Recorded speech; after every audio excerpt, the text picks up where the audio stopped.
बिस्मिल्लाहिर्रहमानिर्रहीम अस्सलामुअलैकुम। वेलकम करती है सिमी आपको अपने किचन में। तो आज सिमी के किचन में बन रहा है बहुत ही आसान और मज़ेदार दानेदार सूजी का हलवा।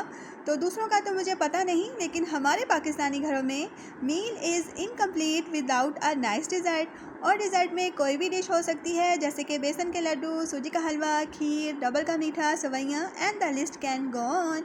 लेकिन अगर हम ऐसे मीठे की तलाश में हैं जो एक तो हमारे मीठे की क्रेविंग भी दूर करे और साथ में हेल्थ फ्रेंडली भी हो, तो सूजी का halwa is the best option among all the desserts and for all the age group of people.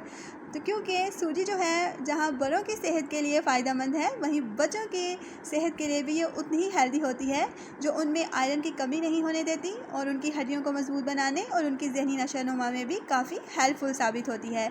और कोई भी मौका हो, फेस्टिवल्स हो, वेडिंग्स हो, ओकेजन्स हो, ऐसे मौक़ों पर भी लोग सूजी का हलवा खाना पसंद करते हैं और इन्जॉय करते हैं।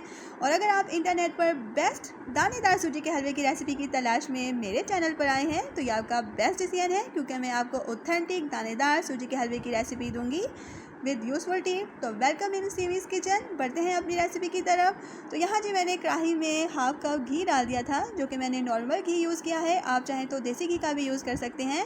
और फिर मैंने इसके अंदर अच्छी क्वालिटी की 1 कप सूजी ऐड कर दी और मैं इसको लो फ्लेम पर इतना अच्छा भूनूंगी कि इसके अंदर से प्यारी सी खुशबू आने लग जाए और इसका कलर चेंज हो जाए।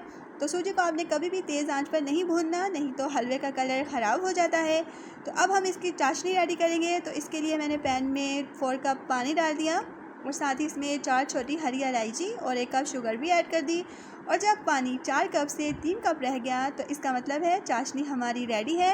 अब हम हलवे में इसको आहिस्ता आहिस्ता करके डालेंगे, क्योंकि जब हम एकदम से डालेंगे तो इसका जो पानी है वो एकदम उछल कर ऊपर आ जाता है, जिससे हाथ जलने का ख़तरा होता है। तो कुकिंग तो ज़रूरी है ही, सेफ्टी भी ज़रूरी है। उसके बाद चाशनी ऐड करने के बाद इसको 2 से 3 मिनट के लिए मैंने पकाया और फिर मैंने इसके अंदर येलो फूड कलर ऐड कर दिया। येलो फूड कलर ऐड करने के बाद अब आपने इसके अंदर अपनी मर्ज़ी के, अपने हिसाब से जितने मर्ज़ी नट्स ऐड करें। मैंने यहाँ 4 मगज़, खोपरा, किशमिश और कटे हुए बादाम ऐड कर दिए और जी नट्स डालने के बाद इसको 2 से 3 मिनट के लिए दम दे दिया। तो 2 से 3 मिनट के बाद मज़ेदार सा हमारा दानेदार सूजी का हलवा बनकर रेडी था। तो उम्मीद करती हूँ आपको आज की ये रेसिपी अच्छी लगी है। तो अगर अच्छी लगी है तो लाइक, शेयर और सब्सक्राइब करें और जहाँ रहें खुश रहें, आबाद रहें। मिलूँगी आपसे नेक्स्ट वीडियो में। अल्लाह हाफिज़।